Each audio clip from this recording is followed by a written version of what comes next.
Assalamualaikum warahmatullahi wabarakatuh. Salam hebat, Ibu, Bapak Guru. Perkenalkan, saya Royan Mahmud Mustafa, Guru Pengajar Biologi di SMA Negeri 1 Bangkalan, Kabupaten Bangkalan, Provinsi Jawa Timur.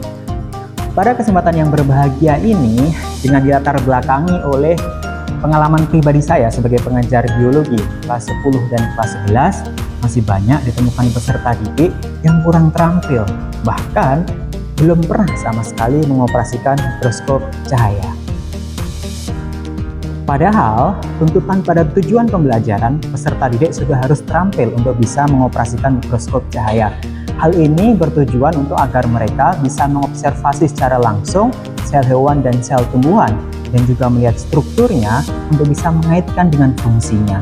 Oleh karena itu, pada kesempatan yang singkat ini, izinkan saya untuk memberikan tutorial tentang bagaimana cara untuk menggunakan mikroskop, khususnya mikroskop cahaya. Mikroskop cahaya punya beberapa bagian, setidaknya ada 10 bagian utama pada mikroskop cahaya. Untuk bisa mengoperasikannya dengan lancar, kita harus pahami dulu bagiannya dengan fungsinya. Bagian-bagian mikroskop tersebut adalah yang pertama, lensa okuler, ini yang dekat dengan mata. Kemudian yang kedua, ada tabung menghubungkan lensa okuler dengan lensa objektif. Yang ketiga, ada revolver, ini untuk mengganti lensa objektif. Kemudian yang keempat, lensa objektif itu sendiri, ini kita gunakan untuk mengatur perbesaran. Kemudian yang kelima, kita punya meja benda di sini dan ada penjepitnya. Kemudian yang keenam, kita punya makrometer untuk menghasilkan perbesaran secara cepat atau kasar. Kemudian yang ketujuh adalah mikrometer untuk menghasilkan perbesaran secara lambat atau halus. Kemudian yang ke-8, kita punya lengan mikroskop untuk bisa kita bawa kemana-mana. Kemudian yang ke-9 ada reflektor atau cermin untuk bisa memfokuskan cahaya ke meja benda. Kemudian kita punya yang 10 terakhir, kaki mikroskop untuk menopang mikroskop.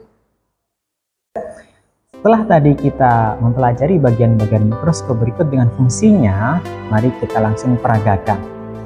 Yang pertama adalah kita duduk di depan mikroskop, kemudian kita atur elevasi atau kemiringan mikroskop agar lensa okuler nyaman dengan mata.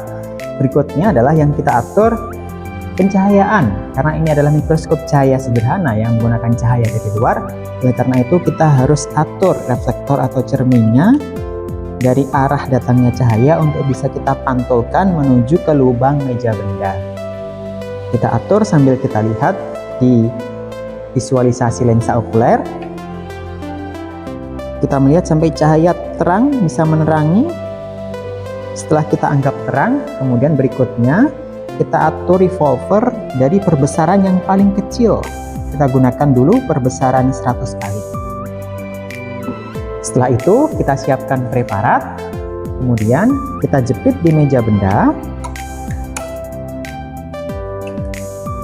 dan berikutnya tinggal kita atur fokus mikroskop agar preparat bisa kelihatan dengan jelas. Pastikan gambar spesimen yang akan kita lihat berada tepat di tengah lubang dari meja benda. Kemudian jangan lupa kita jepit. Setelah itu mulai dari perbesaran yang paling kecil, dari jarak yang cukup jauh dari preparat, kita putar makrometer atau perbesaran kasarnya terlebih dahulu pelan-pelan ke arah depan agar tabung lensa mendekati spesimen atau objek. Terus kita putar sampai citra atau visualisasinya terlihat. Setelah cukup terlihat, maka berikutnya kita gunakan mikrometer atau perbesaran secara halus. Diputar pelan-pelan agar citra yang dihasilkan memiliki resolusi yang tajam dan jelas. Ketika tidak semua objek di preparat bisa terlihat secara penuh di visualisasi dari mikroskop, maka kita bisa menggeser preparatnya pelan-pelan ke kiri, ke kanan, ke depan atau ke belakang untuk bisa mencari gambar yang kita inginkan.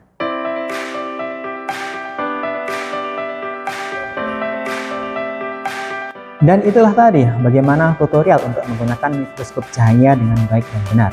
Semoga bisa menjadi panduan atau referensi bagi siswa SMA kelas 10, 11 ataupun pada tingkat yang lain untuk bisa mengoperasikannya. Sekian, saya Royan Mahmud Mustafa undur diri. Wassalamualaikum warahmatullahi wabarakatuh. Salam hebat, Ibu, Bapak Guru.